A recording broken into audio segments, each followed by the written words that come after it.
بسم اللہ الرحمن الرحیم۔ انس بن مالک رضی اللہ تعالی عنہ نے فرمایا، رسول اللہ صلی اللہ علیہ وآلہ وسلم جب عصر کی نماز پڑھتے تو سورج بلند اور تیز روشن ہوتا تھا۔ پھر ایک شخص مدینہ کے بالائی علاقے کی طرف جاتا، وہاں پہنچنے کے بعد بھی سورج بلند رہتا تھا۔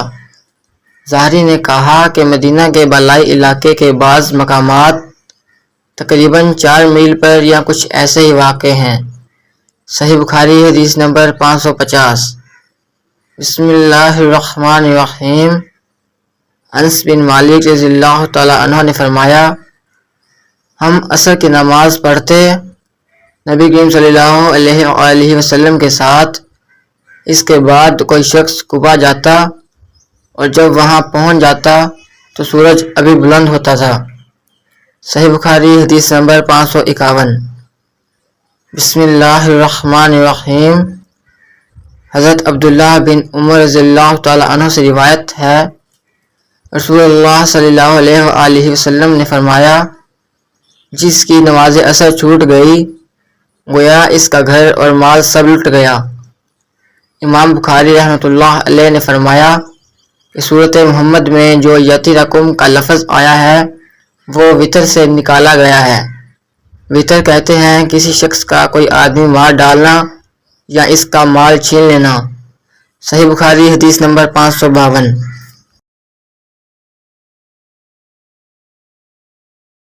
بسم اللہ الرحمن الرحیم۔ جریر بن عبداللہ بجلی نے کہا کہ ہم نبی کریم صلی اللہ علیہ وآلہ وسلم کی خدمت میں موجود تھے۔ آپ صلی اللہ علیہ وآلہ وسلم نے چاند پر ایک نظر ڈالی، پھر فرمایا کہ تم اپنے رب کو آخرت میں اسی طرح دیکھو گے جیسے اس چاند کو اب دیکھ رہے ہو۔ اس کے دیکھنے میں تم کو کوئی زحمت بھی نہیں ہوگی۔ پس اگر تم ایسا کر سکتے ہو کہ سورج طلوع ہونے سے پہلے والی نماز فجر اور سورج غروب ہونے سے پہلے والی نماز عصر سے تمہیں کوئی چیز روک نہ سکے تو ایسا ضرور کرو۔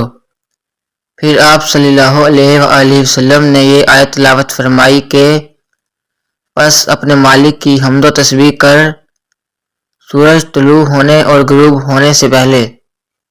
اسماعیل راوی حدیث نے کہا کہ عصر اور فجر کی نمازیں تم سے چھوٹنے نہ پائیں، ان کا ہمیشہ خاص طور پر دھیان رکھو۔ صحیح بخاری حدیث نمبر 554۔ بسم اللہ الرحمن الرحیم۔ حضرت ابو ہریرہ رضی اللہ تعالی عنہ سے روایت ہے کہ رسول کریم صلی اللہ علیہ وآلہ وسلم نے فرمایا کہ رات اور دن میں فرشتوں کی ڈیوٹیاں بدلتی رہتی ہیں، اور فجر اور عصر کی نمازوں میں ڈیوٹی پر آنے والوں اور رخصت پانے والوں کا اجتماع ہوتا ہے۔ پھر تمہارے پاس رہنے والے فرشتے جب اوپر چڑھتے ہیں تو اللہ تعالیٰ پوچھتا ہے، حالانکہ وہ ان سے بہت زیادہ اپنے بندوں کے متعلق جانتا ہے، کہ میرے بندوں کو تم نے کس حال میں چھوڑا؟ وہ جواب دیتے ہیں کہ ہم نے جب انہیں چھوڑا تو وہ فجر کی نماز پڑھ رہے تھے، اور جب ان کے پاس گئے تب بھی وہ عصر کی نماز پڑھ رہے تھے۔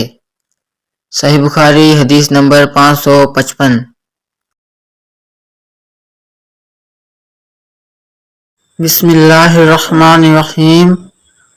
عبداللہ بن عمر رضی اللہ تعالی عنہ سے روایت ہے، انہوں نے رسول کریم صلی اللہ علیہ وآلہ وسلم سے سنا، آپ صلی اللہ علیہ وآلہ وسلم فرماتے تھے کہ تم سے پہلے کی امتوں کے مقابلے میں تمہاری زندگی صرف اتنی ہے جتنا عصر سے سورج ڈوبنے تک کا وقت ہوتا ہے۔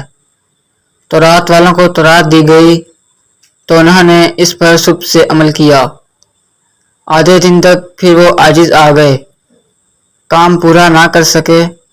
ان لوگوں کو ان کے عمل کا بدلہ ایک قیرات بقول بعض دینار کا 1/4 سے 6واں حصہ اور بعض کے قول کے مطابق دینار کا 20واں حصہ دیا گیا۔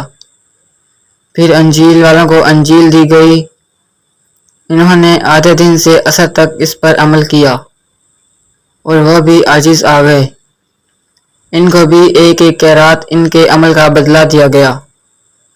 پھر عصر کے وقت ہم کو قرآن ملا۔ ہم نے اس پر سورج کے غروب ہونے تک عمل کیا اور کام پورا کر دیا۔ ہمیں 2 قیرات ثواب ملا۔ اس پر ان دونوں کتاب والوں نے کہا، اے ہمارے پروردگار، انہیں تو آپ نے 2 قیرات دیے اور ہمیں صرف ایک قیرات، حالانکہ عمل ہم نے ان سے زیادہ کیا۔ اللہ عز و جل نے فرمایا، تو کیا میں نے اجر دینے میں تم پر کچھ ظلم کیا؟ انہوں نے عرض کی کہ نہیں۔ اللہ تعالیٰ نے فرمایا کہ پھر یہ زیادہ اجر دینا میرا فضل ہے، جسے میں چاہوں دے سکتا ہوں۔ صحیح بخاری حدیث نمبر 557۔ بسم اللہ الرحمن الرحیم۔ آپ صلی اللہ علیہ وآلہ وسلم نے فرمایا کہ مسلمانوں اور یہود و نصارہ کی مثال ایک ایسے شخص کی سی ہے کہ جس نے کچھ لوگوں سے مزدوری پر رات تک کام کرنے کے لیے کہا۔ انہوں نے آدھے دن کام کیا، پھر جواب دے دیا کہ ہمیں تمہاری اجرت کی ضرورت نہیں۔ یہ یہود تھے۔ پھر اس شخص نے دوسرے مزدور بلائے اور ان سے کہا کہ دن کا جو حصہ باقی بچ گیا ہے، یعنی آدھا دن، اسی کو پورا کر دو، شرط کے مطابق مزدوری تمہیں ملے گی۔ انہوں نے بھی کام شروع کیا، لیکن عصر تک وہ بھی جواب دے بیٹھے۔ یہ نصارہ تھے۔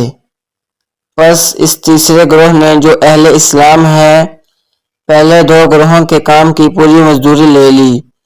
صحیح بخاری حدیث نمبر 558۔ بسم اللہ الرحمن الرحیم۔ محمد بن عمرو بن حسن بن علی نے کہا کہ حجاج کا زمانہ آیا اور وہ نماز دیر کر کے پڑھایا کرتا تھا، اس لیے ہم نے حضرت جابر بن عبداللہ رضی اللہ تعالیٰ عنہ سے اس کے بارے میں پوچھا تو انہوں نے فرمایا کہ نبی کریم صلی اللہ علیہ وآلہ وسلم ظہر کی نماز ٹھیک دوپہر میں پڑھایا کرتے تھے۔ ابھی سورج صاف اور روشن ہوتا تو نماز عصر پڑھاتے، نماز مغرب وقت آتے ہی پڑھاتے اور نماز عشاء کو کبھی جلدی پڑھاتے اور کبھی دیر سے۔ جب دیکھتے کہ لوگ جمع ہو گئے ہیں تو جلدی پڑھا دیتے، اور اگر لوگ جلدی جمع نہ ہوتے تو نماز میں دیر کرتے اور لوگوں کا انتظار کرتے۔ اور صبح کی نماز صحابہ رضی اللہ عنہم یہاں یہ کہا کہ نبی صلی اللہ علیہ وآلہ وسلم اندھیرے میں پڑھتے تھے۔ صحیح بخاری حدیث نمبر 560۔ بسم اللہ الرحمن الرحیم۔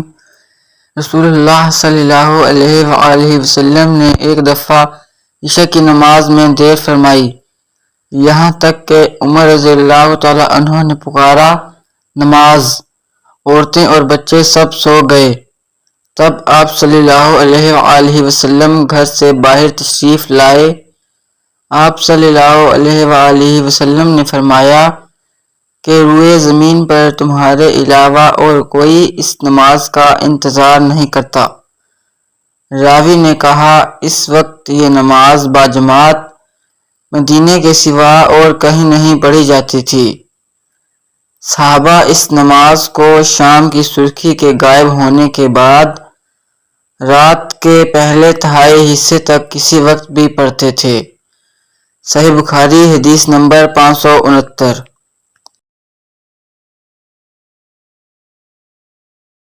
بسم اللہ الرحمن الرحیم۔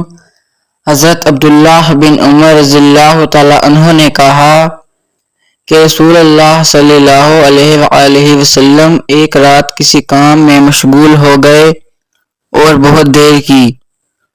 ہم نماز کے انتظار میں بیٹھے ہوئے مسجد ہی میں سو گئے، پھر ہم بیدار ہوئے، پھر ہم سو گئے، پھر ہم بیدار ہوئے، پھر نبی کریم صلی اللہ علیہ وآلہ وسلم گھر سے باہر تشریف لائے اور فرمایا کہ دنیا کا کوئی شخص بھی تمہارے سوا اس نماز کا انتظار نہیں کرتا۔ اگر نیند کا غلبہ نہ ہوتا تو ابن عمر رضی اللہ تعالی عنہ نماز عشاء کو پہلے پڑھنے یا بعد میں پڑھنے کو کوئی اہمیت نہیں دیتے تھے۔ کبھی نماز عشاء سے پہلے آپ سو بھی لیتے تھے۔ ابن جریج نے کہا کہ میں نے عطا سے معلوم کیا۔ صحیح بخاری حدیث نمبر 570۔ بسم اللہ الرحمن الرحیم۔ نبی کریم صلی اللہ علیہ وآلہ وسلم نے فرمایا کہ جس نے ٹھنڈے وقت کی 2 نمازیں وقت پر پڑھیں، فجر اور عصر، تو وہ جنت میں داخل ہوگا۔ ابن رجاء نے کہا کہ ہم سے حمام نے ابو جمرہ سے بیان کیا کہ ابو بکر بن عبداللہ بن قیس رضی اللہ تعالی عنہ نے انہیں اس حدیث کی خبر دی۔ ہم سے اسحاق نے بیان کیا، کہا ہم سے حبان نے، انہوں نے کہا کہ ہم سے حمام نے بیان کیا، کہا ہم سے ابو جمرہ نے بیان کیا، ابو بکر بن عبداللہ رضی اللہ تعالی عنہ سے، انہوں نے اپنے والد سے، انہوں نے نبی کریم صلی اللہ علیہ وآلہ وسلم سے پہلی حدیث کی طرح۔ صحیح بخاری حدیث نمبر 574۔ بسم اللہ الرحمن الرحیم۔ سعید نے بیان کیا کہ نبی کریم صلی اللہ علیہ وآلہ وسلم اور زید بن ثابت رضی اللہ تعالی عنہ نے سحری کھائی۔ پھر جب وہ سحری کھا کر فارغ ہوئے تو نماز کے لیے اٹھے اور نماز پڑھی۔ ہم نے انس رضی اللہ تعالی عنہ سے پوچھا کہ آپ کی سحری سے فراغت اور نماز کی ابتدا میں کتنا فاصلہ تھا؟ انہوں نے فرمایا کہ اتنا کہ ایک شخص 50 آیتیں پڑھ سکے۔ صحیح بخاری حدیث نمبر 576۔ بسم اللہ الرحمن الرحیم۔ سہل بن سعد رضی اللہ تعالی عنہ نے فرمایا کہ میں اپنے گھر سحری کھاتا، پھر نبی کریم صلی اللہ علیہ وآلہ وسلم کے ساتھ نماز فجر پانے کے لیے مجھے جلدی کرنی پڑتی تھی۔ صحیح بخاری حدیث نمبر 500۔